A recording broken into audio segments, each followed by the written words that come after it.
What does it actually mean to be a man? It's a question that gets thrown around a lot, but rarely with any real thought behind it. We grow up surrounded by loud definitions: strength, dominance, control. But the men we remember, the ones who stay with us, they show us something else. They teach through action, failure, growth, and the weight they carry. Guts, Kratos, Rick Grimes, 3 men from 3 different stories, each shaped by pain, each tested by violence, each responsible for people who look to them for protection, for leadership, for answers they don't always have. None of them are ideal, but in watching them struggle, rebuild, and lead, we see a version of manhood that's harder to define, but far more real. Guts is a man who was born from death. Literally, his first breath came beneath the body of his dead mother, and from that moment forward, his life has been a chain of battles, betrayals, and brutal survival. But what makes Guts powerful isn't that he endured it, it's how he chose to live with it. From the outside, Guts is easy to misread. He's large, violent, scarred, and rarely speaks more than he has to. But the truth is, that's not who he is. It's what the world forced him to become, and the difference matters. People call Guts a monster, a beast, even a sociopath. But if you follow his story closely, you see something else. You see a man trying not to become what everyone already assumes he is. That's where Guts becomes important, not as a warrior, but as a person. He teaches us that strength is not about power over others. It's about control over yourself. He's angry, he's traumatized, and at times he loses control. But he doesn't give in to it forever. He pulls himself back. He fights not just demons, but the version of himself that wants to stop caring, stop trying, stop trusting. Being a man in Guts' world doesn't mean being the strongest or the most feared. It means carrying pain without letting it define who you are. It means accepting your past without letting it dictate your future. When Guts chooses to protect Casca instead of chasing revenge, he makes a choice that matters. Not because it's a clean or heroic decision, but because it costs him everything. He gives up the one thing that kept him moving, his rage, and replaces it with something heavier: responsibility. That's leadership, not orders, not domination, but protection, even when no one's watching, even when it's easier to destroy than to build. Guts is not a model man. He's not someone to copy, but he is a man who keeps going, and in that, there's something worth learning. Guts shows us that strength is found in survival, enduring pain without losing your humanity. But what happens when you've already lost it? What does manhood look like when your past is defined by failure, violence, and regret? That's where Kratos comes in. His story isn't about enduring trauma, it's about facing it and choosing to become something better. In the earlier God of War games, Kratos was all rage and revenge, a warrior whose pride and fury turned him into something almost monstrous. But the 2018 game shows a different man. Now, Kratos lives quietly in the wilderness, carrying the weight of his violent past like a shadow he can't escape. His biggest fear? That the monster inside him will hurt his son, Atreus. That fear makes him hold back emotionally. His way of teaching Atreus is rough and practical, focused on survival, not connection. When Atreus asks about hunting, Kratos' cold, figure-it-out boy isn't just harsh. It's a wall between them. The death of his wife, Faye, forces Kratos and Atreus on a journey together. Slowly, Kratos softens. He wants Atreus to be better than him, not just tougher, but kinder, stronger in ways Kratos struggled with. He starts to care for Atreus' feelings, offering reassurance instead of commands. This shift from distance to connection shows real growth. But Kratos' biggest battle is with his past. He tries to hide who he was, the ghost of Sparta, and keep his son from that darkness. Still, hiding doesn't work. Eventually, Kratos embraces his past, symbolized by reclaiming the blades of chaos. This isn't about returning to rage, but accepting who he was while choosing a new path, fighting for his son and his wife's memory. Faye's role is quietly powerful. She set this journey in motion, knowing Atreus needed more than survival.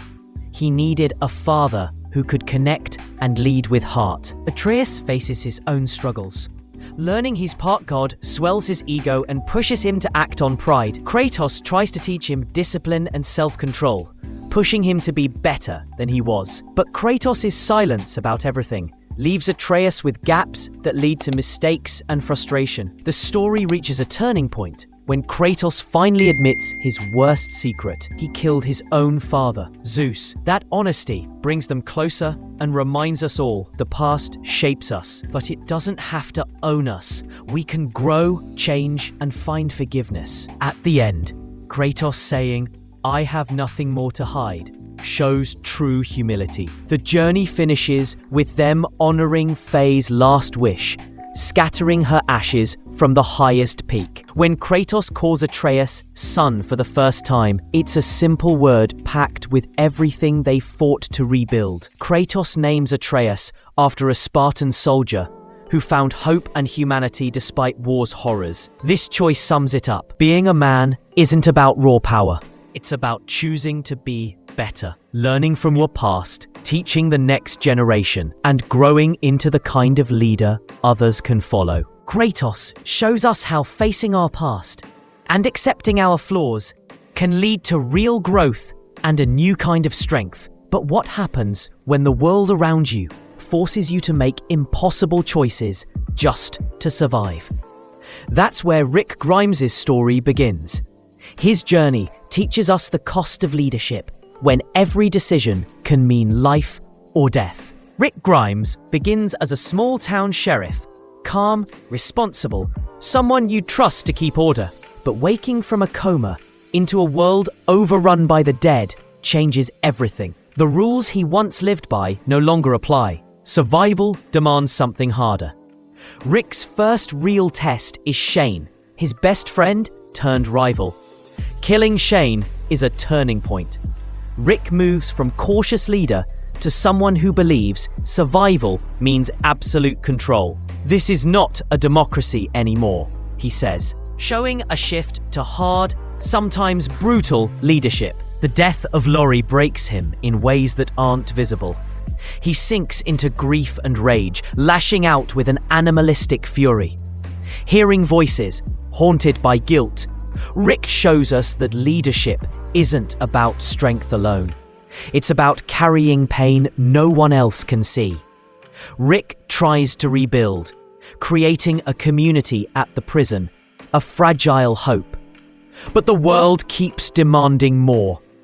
When faced with the claimers, Rick taps into a ruthless side, killing without hesitation. He learns trust is a luxury, and sometimes mercy is dangerous. At Terminus, Rick's survival instincts kick into overdrive.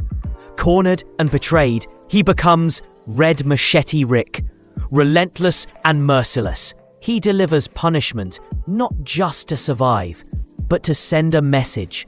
Weakness means death. This is a man hardened by everything he's lost. In Alexandria, Rick's paranoia grows. He sees danger where others see safety. He warns the community that survival requires strength, even violence. If you don't fight, you die, he tells them, echoing the ruthless pragmatism he once fought against. He pushes the community to shed their old-world innocence. Then comes Negan, Rick's lowest moment. Helpless, forced to submit to save his son, he faces a crushing defeat. But this brokenness sparks something new. Carl's wish for mercy becomes Rick's guiding light. When he finally defeats Negan, he chooses to spare him. Rick shifts from destruction to building, a leader who understands that mercy is not weakness, but strength. By the end, Rick is more like the man he was before, the calm, steady sheriff, but one who has endured unimaginable pain and impossible choices. His final act, sacrificing himself to save his family, shows the full cost of leadership. Rick teaches us that being a man means carrying heavy burdens, making brutal decisions, and sometimes becoming what you fear. But it also means finding the strength to build something better, even when the world seems broken beyond repair. Guts, Kratos, and Rick Grimes come from very different worlds, but their stories share a powerful message about what it means to be a man and a leader. Guts shows us that strength isn't about being the biggest or the fiercest. It's about carrying pain without letting it destroy you. It's about fighting your own darkness every day and choosing responsibility over rage. Kratos teaches us that the past will always be with us, no matter how hard we try to bury it. But manhood means facing your mistakes, accepting who you were, and deciding to be better. It's about breaking cycles of violence, leading with humility, and protecting those you love with care, not just strength. Rick Grimes reminds us that survival can demand harsh choices, and that leadership often feels like walking a razor's edge. Sometimes, you have to become ruthless to protect your family, but real growth comes when you find the courage to show mercy, to build rather than destroy, even when it's easier to give in to anger and fear. None of these men are flawless. They make mistakes, feel pain, and face constant battles. Yet, they persist. Their stories show us that being a man isn't defined by dominance or control. It's about resilience, personal growth, and leading with a balance of strength and empathy. It's about committing to becoming better every single day. That's a message that truly matters. Thanks for watching. If you found this video meaningful, don't forget to subscribe for more honest takes on the characters that shape how we see ourselves. Until next time, keep striving to be better.